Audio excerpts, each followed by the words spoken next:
Hey, all right. It's LRS. It's 102.com. It's the weekend. My name is Rocko Jerome. The name of the show is The Deep Dive, and I'm joined here at the Rocko Jerome Museum of Popular Culture at this time by Ethan Heyre. That's me, baby. Mr. Larger Than Life in the house. Yeah, I had a little trouble getting through the doorway in here. You know, I had to watch my head a little bit, but we're in here. We're ready to go. Having a good time. Having a nice day today. Yeah, Ethan Heyre. He stands at a staggering, what's your height, Ethan? Definitely at least 7'10", at bare minimum. It's been a minute since I've checked.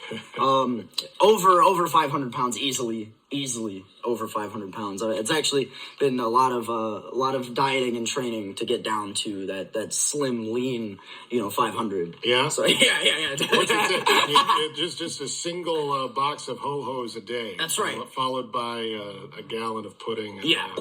Of a few steaks and maybe a little bit of broccoli in there someplace. Yeah, somewhere in there. Like 30 steaks, a couple of heads of broccoli. We're good to go. We're good. Yeah. Now that's kind of an approximation. What would you think is probably your height if you're at your shortest? What do you think? At my shortest, probably about 5'1", 5'2" ish on a good day. Yeah. Not always the most physically imposing in the ring for sure. But that's why I try to make up with it for the heart and the personality and things like that. Indeed. Well, when you step into the ring, it's certainly it's visually very interesting and striking, right? Because you are, as a matter of fact, a smaller size guy, which in today's professional wrestling is it sort of means a different thing than it did. It does back in the days of the dinosaurs. Yeah, Hart would have said, right? Yeah. Ethan Heyre is a professional wrestler. He's part of the Grindhouse crew. I believe he trained there, right? Mm-hmm. That's where you came up from. Yep. And now you wrestle all over the place. I mainly see you at Grindhouse the last Sunday of the month, every month. Doing your thing there, and you've made quite an impression. How long have you been doing that now at Grindhouse? I've been training at Grindhouse for about a year and a half. I started in July, the end of July, beginning of August of 22, and I've been officially working, having matches, being able to call myself a professional wrestler for exactly a year as of this past Grindhouse show, the Rumble. That was my 1-year anniversary of my debut at Grindhouse. Nice. So January. Yeah. Right? Yeah.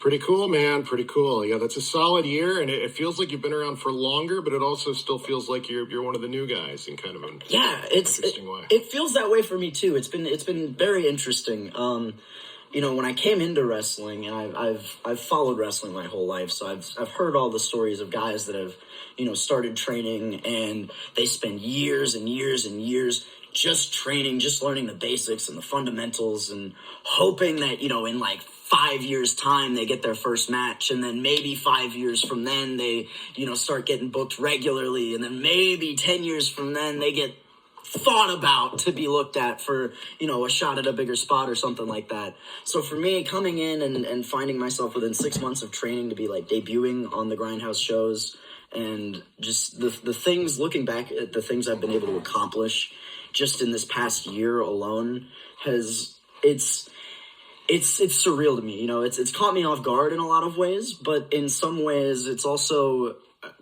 I don't want to say expected. I don't want to sound too cocky, but it's rewarding because I know how hard I work, and I knew coming in how bad I wanted this. And the more I do this, the more I want it, and the more I love it, and the harder I work to make this happen. And so to find myself in the positions that I have over the last year, and still kind of be one of the new guys, still kind of trying to get my name out there, but to already like this last Grindhouse show was incredible to me because I had the triple threat match for the Ring General's title and the Rumble match, and I started the Rumble at number 2. And all night, the people in that building were so behind me. I could hear them chanting for me and stuff, and it's something that I never would have thought in 1 year that I would have been able to reach that level yet. Yeah. And so to be there and to have been able to pull that off just in this last year has been incredible for me. Certainly the case. And for anybody who's listening that's not aware, a Rumble match in wrestling, the parlance of wrestling, is one of those matches where you get a number of guys who come in, throw each other over the top rope. Yep. The last man standing gets a shot at the title. Yeah. In this case, we had 31 of those. Usually it's 30. And we all thought it was going to be 30. Yeah, we were told 30, and we weren't even 100% positive that who all 30 were yet. Right. So to see the 31 come out was definitely a surprise. I'm sure we'll get to that. Yeah. It turned out to be Too Tough Tony. The proprietor himself. Yeah, the guy who was the trainer around those parts. Mm-hmm. Very interesting for that to be the way that transpired. Yeah. He did a lot of big moves that I don't know to put it politically. Didn't know he'd be able to do that. Yeah. He did a lion salt. For anybody that knows wrestling, probably knows that that's the key move that Chris Jericho used to do that he kind of can't do anymore because of his bulk and age. And Tony managed to pull that thing off like a champ. Somewhat gravity-defying, you might say. Yeah. And that's the crazy thing is that, like, you see, like, that moonsault, that somersault leg drop that he throws. Like, you wouldn't think that Tony can do stuff like that. But, I mean, that stuff is... but, I mean, that stuff is as... as Michael Cole might have said on commentary back in the day, that stuff is vintage Too Tough Tony. That's his bread and butter. Yeah, very cool. It's crazy, man. Very Watching cool. Tony wrestle is incredible. Yeah. So Ethan was the number 2 entrant, which meant that he had a staggering, 29 other guys. Yeah. So there are 28 other guys that have to try to make his way through, and he didn't get his title shot this time, but he did get a title shot earlier in the show in that 3-way match. I did. Against ZDP and Damian Chambers. Yeah. Right? Yeah. And it was a very important match for me. I'm a little disappointed with the way that things went. Just because, the last 6 months I've been, and honestly longer, over a majority of the past year, I've been trying to get my hands on that Ring General's title. I was in the ladder match when it was first conceived to crown the first champion. And I was so close to winning that match too. Until Oliver Gunner and Ben Sheeran came out and pulled the rug out. Well, hey, I'll have no bad words about my friends Ben Sheeran and Oliver Gunner. Oliver Gunner, miss him as much as we've had problems with each other in the ring. He is a lovely dude, and I do miss the crap out of him. I'm sure he's living it up over there in England or whatever he's up to tea now. and crumpets. But he gave me a long path back to the top. It was a big opportunity to be kind of just thrown into that ladder match for where I was. I was about 3 matches on the Grindhouse shows in when I found myself in that main event ladder match.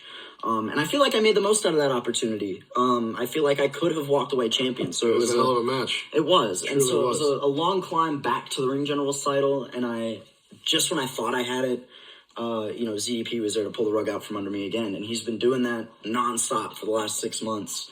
And I've had another opportunity at the Ring General's title since then. I faced Damian in December. I almost had him. Killer match. Thank you. It was a tremendous It match. was definitely one of the more... that match was a proving ground for me for sure, because Damian Chambers is no slouch. There's a list that came out today of wrestlers to watch. I saw that, yeah. And Damian Chambers is number 1 on that list. I saw that, yeah. And there's some names on that list. There is some names on that list. A lot of incredibly talented names. He was ranked higher than Hollywood Haley J. Yeah, exactly. Which is incredible. That says something about Damian Chambers as a performer. And so to get in there with him for the Ring General's title was pivotal for me, because I knew that was going to be my opportunity to prove that I can hang with the best of the best of the best in this business, especially if I could beat him and walk away Ring General's champion. And I had another opportunity to do that at the Rumble and solve this ZDP problem all in one go, kill 2 birds with 1 stone. And I almost did it. I had Damian Chambers pinned. But ZDP, once again, is always a step ahead. He's always thinking. Yeah, the ZDP. People that only know him from OVW don't know him, is what I always say. Yeah, they really don't. There's a lot more to ZDP than meets the eye. There is. I'm thinking about having him over here, but I don't know which version of ZDP will show up. That's the thing. I don't want him frothing at the mouth and breaking my toys. You never know. He is unpredictable, man. I've wrestled ZDP at Grindhouse, the ZDP that I know, the ZDP that I had been up and down the road with, the ZDP that I met when I started training. And I've also wrestled, ZDP when he's having one of his more moodier days, so to speak, and he's he's foaming at the mouth for some violence or whatever. And you never know what you're gonna get with ZDP, but he's, even when it seems like he's not thinking, he's thinking. He's a strategist at heart. He knows how to get ahead in this business, and he caught me slipping at the Rumble. He caught me with that ring general's title to the back of the head, which I took kind of as an insult, because the last year of my career, I've been trying to get my hands on that title, and as if it's not bad enough that he's constantly keeping me from that title, but to take that title, which isn't his, into his hands and then strike me with it as if to say, like, this is the closest you're going to get, that I didn't stand for that at all. And I was hoping to maybe earn another opportunity in the Rumble match, but yet again, ZDP caught me at the wrong time, found his opening, and sent me over the top rope. And sounds like he's getting inside of your head a little bit, Ethan. Maybe a little bit, but it's personal for me and ZDP. Like I said, I've been up and down the road with ZDP. I met him when I first started training, and he was a guy that was always giving me advice and pointers and insight and things like that on how to make it in this business. And I thought maybe that he saw some of himself in me, and then for him to constantly be pulling the rug out from under me, I don't know if it's his way of testing me, or if he just, to me, it comes across and it feels as if he's saying that no matter how hard I work, I'm never going to reach the level that he's at. And that's insulting to me, because I kind of thought that maybe there was an understanding between us, and maybe there was a commonality, a common ground, So it's become a personal vendetta for me to prove, not just to the people, because I feel like the people have started to see it, and I heard that firsthand at the Rumble, that the people understand what I'm capable of now. I think I've done a good job of earning the respect of the Grindhouse fans and things like that, but I still don't feel like I've gotten ZDP's respect, and I feel like I have earned it. So it's been a point for me to try and prove that he's wrong about me, to prove that I can make it to that next level. Right on. Well, we're going to have you on in more segments on the show today, but to end this one, I'll ask you a question. Mm-hmm. If you want to go ahead and speak directly to ZDP right now, absolutely, what would you like to say?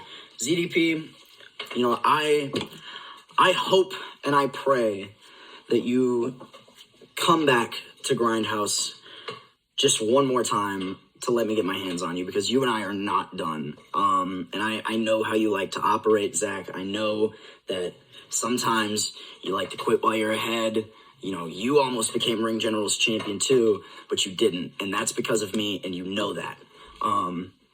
So I hope, ZDP, I'm praying for the day that I get to get my hands on you again and show you once and for all that whether you like it or not, Mr. Larger Than Life, big time Ethan Heyre is the top tier at Grindhouse. But if you don't, then that's fine, because I'm going to get just as much satisfaction out of letting you sit back and watch me rise to the top of your old stomping grounds. You heard the man. That's Ethan Heyre speaking directly to ZDP. You can see him all over the place, but especially at Grindhouse Pro Wrestling the last Sunday of every month. We're going to wrap this segment up. We'll talk to Ethan a little bit more later in the show. Right now, we got one from Link Ray.